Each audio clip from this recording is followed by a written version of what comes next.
Hey everyone, and welcome back to the channel. Today, we're diving deep into one of history's most epic military campaigns, a series of conflicts that didn't just conquer a vast territory, but also forged the legend of one of history's most famous figures, Julius Caesar. We're talking about the Gallic Wars. This wasn't just a war, it was the crucible that transformed a Roman politician into a military icon and set him on the path to ultimate power. So, before we begin, if you find this topic interesting, please leave a like and subscribe to the channel to support me. And comment below, type 1 if you find today's content interesting, or 0 if you think I can do better. This helps me improve my videos and bring you more and more quality content. Our story begins in 58 BC. Julius Caesar, a prominent but heavily indebted Roman senator, secures the governorship of two provinces: Cisalpine Gaul, which is modern-day northern Italy, and Transalpine Gaul, a slice of what is now southern France. To a typical Roman governor, this was a chance to get rich and command a few legions. But for Caesar, it was a golden opportunity. He saw Gaul, a huge territory inhabited by numerous Celtic tribes, as a stage to build his military reputation, his wealth, and his political influence back in Rome. He wasn't just looking to govern. He was looking to conquer. And he didn't have to wait long for an excuse. The Helvetii, a large tribe from modern-day Switzerland, decided they wanted to migrate across Roman territory to find new lands on the Atlantic coast. Citing the potential disruption and danger to the Roman province, Caesar sprang into action.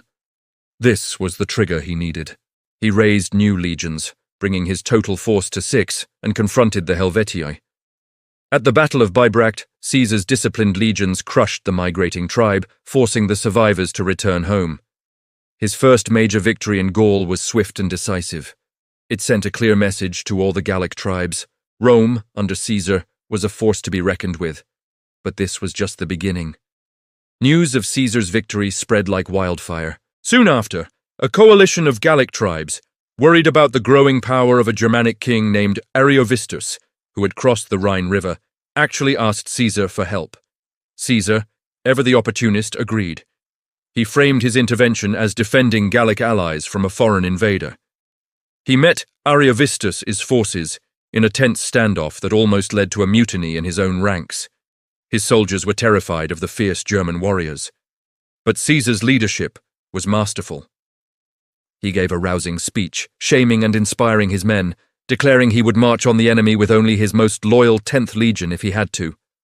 His words worked.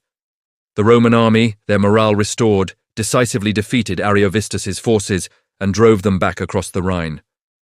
In less than a year, Caesar had established himself as the dominant power broker in Gaul. Over the next few years, Caesar methodically pushed deeper into Gaul, subjugating one tribe after another. In 57 BC, he faced a powerful confederation of Belgic tribes in the north. They were renowned for their bravery, but they were no match for Roman tactics and engineering. At the Battle of the Sabis, Caesar faced one of his toughest challenges when two legions were nearly wiped out in a surprise attack. Caesar himself plunged into the front lines, grabbing a shield and rallying his men. His personal courage turned the tide, and the Romans once again emerged victorious. He wasn't just a general, he was a soldier's soldier. Caesar's campaigns were relentless. He used a classic divide-and-conquer strategy, pitting tribes against each other. He built bridges across the Rhine to conduct punitive expeditions into Germania, not to conquer it, but to show that Rome's reach was limitless. He even launched 2 expeditions to Britain in 55 and 54 BC. While these weren't full-scale invasions and didn't result in permanent conquest, they were a massive propaganda victory. No Roman had ever taken an army across the ocean to that mysterious island. Back in Rome, the public was captivated. Caesar was becoming more than a general.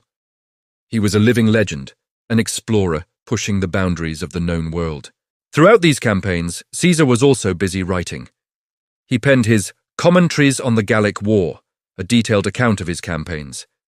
But it was much more than a simple report. It was a masterfully crafted piece of political propaganda. Written in clear, direct Latin, it portrayed Caesar as a brilliant, decisive, and merciful leader, always acting in the best interests of Rome. He downplayed his own ambitions and exaggerated the threats posed by the Gauls. These commentaries were sent back to Rome and read widely, shaping public opinion in his favor and cementing his heroic image. But the Gauls were far from broken. By 52 BC, after years of Roman domination, a massive, unified revolt erupted across Gaul, and this time they had a leader who could match Caesar's brilliance, a young chieftain from the Arverni tribe named Vercingetorix. He was charismatic, intelligent, and a skilled military strategist. Vercingetorix understood that he couldn't beat the Romans in a pitched battle. Instead, he adopted a scorched earth policy, burning Gallic towns and farms to deny the Roman army supplies. He united the tribes under a single command, something that had never been achieved before. The climax of the entire war came at the fortified hilltop town of Alesia. Vercingetorix and his main army took refuge inside, confident that Caesar couldn't possibly assault such a strong position.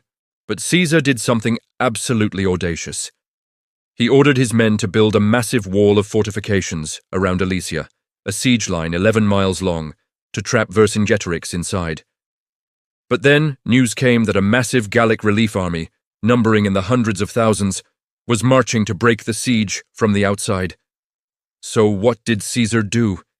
He ordered his legions to build a second wall, this one facing outwards, creating a donut of fortifications. The Romans were now trapped in the middle, simultaneously besieging Alesia and being besieged themselves by the relief force. The scale of this engineering feat is almost impossible to comprehend. For weeks, the Romans fought a desperate battle on two fronts. They were outnumbered and stretched to their absolute limit. Caesar rode along the lines, urging his exhausted men on, his famous red cloak making him a visible beacon of command. In the final, climactic battle, the Gauls attacked from both inside and outside the walls. A section of the Roman line began to crumble. It was the moment of truth.